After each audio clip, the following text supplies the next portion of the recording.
Des autres solutions proposées, on pourrait par exemple créer des routes et des voies de circulation dédiées à ces camions, à conteneurs, pour éviter des mélanges. Oui, effectivement. Les pouvoirs publics peuvent travailler là-dessus. Effectivement, nous ne pouvons pas parler de la réduction des accidents aujourd'hui sans toutefois parler c'est-à-dire la condition, même l'état du chauffeur. Par exemple, les heures de repos que vous avez évoquées tout à l'heure. Sur cet axe, si nous disons aujourd'hui que nous allons compter les heures de repos, nous n'allons presque pas trouver de l'État. Les heures de repos, il n'y en a pas. Les chauffeurs dorment dans leur cabine. Parfois, mettre la natte en bas et ils dorment. Dans ces conditions, comment peuvent-ils se concentrer pour mettre toute l'attention sur la route? Il y a encore une chose. Juste dire que dans le projet, dans l'étude dont je viens de parler, espérons seulement que ce sera mis en place rapidement. Il y a trop de promesses. On a prévu ces aires de stationnement. Et moi, j'ai évoqué un fait. Je leur ai dit, écoutez, c'est pas suffisant. Il faut prévoir également les remorqueurs. Parce que lorsqu'un accident, les gens se font en route et qu'on n'enlève pas les véhicules. Ça reste là. Hein, ça reste là, la nuit.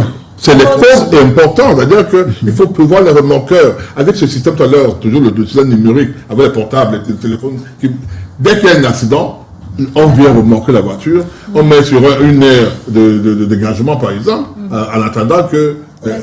Voilà, je disais tantôt, il faut multiplier les heures de repos automatiquement. Un chauffeur qui se repose très bien est égal à moins d'accidents. Parce que du moment où vous avez du sommeil, vous avez de la fatigue en vous, immédiatement, votre vigilance va s'altérer. Vous ne pouvez plus faire rien de bon. C'est peut-être même à cause de ça qu'on accuse, on dit qu'il est stupéfiant. C'est la fatigue. La fatigue et le sommeil peuvent vous saouler. La responsabilité aussi personnelle. Hein. Oui, elle est personnelle, je sais. Mais tu dors. Voilà. Bon, maintenant qu'il y a la conjoncture économique, du coup... Pour pallier à cela, voilà le pourquoi j'ai demandé. J'ai dit, il faut que l'État essaie quand même peut-être de voir comment faire multiplier les heures de repos. On a compris. Les heures de repos dites de ce nom, pas les heures de repos où on racle seulement avec... Non, c'est pas ça. Les heures de repos. Vos promesses qui attendent à 40 ans après, là. Oui, et encore. Je terminerai en disant ceci. Tous ces normes de technologie, intelligence artificielle que le maître... puisqu'on est à l'ère du numérique. Voilà, à l'ère du numérique qu'on vient de nous dire.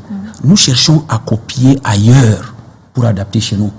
Pourquoi nous ne cherchons pas à surveiller les chauffeurs sont bien payés ou pas? Ailleurs, je prends l'exemple de l'Europe.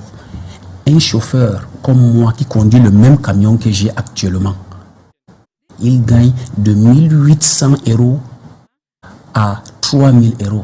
Dans les 1 100 000 à 1 900 000 en Europe. Attendez, je parle de l'Europe. J'ai fait mes recherches. Je ne dis pas ça. Je ne dis pas ça par... Ne m'interrompez pas la parole. Avant de venir ici, je me suis préparé, je sais tout ce que j'ai dit. Oui, vous voyez, n'est-ce pas? Bon, ici, les chauffeurs sont à 50 000, 60 000.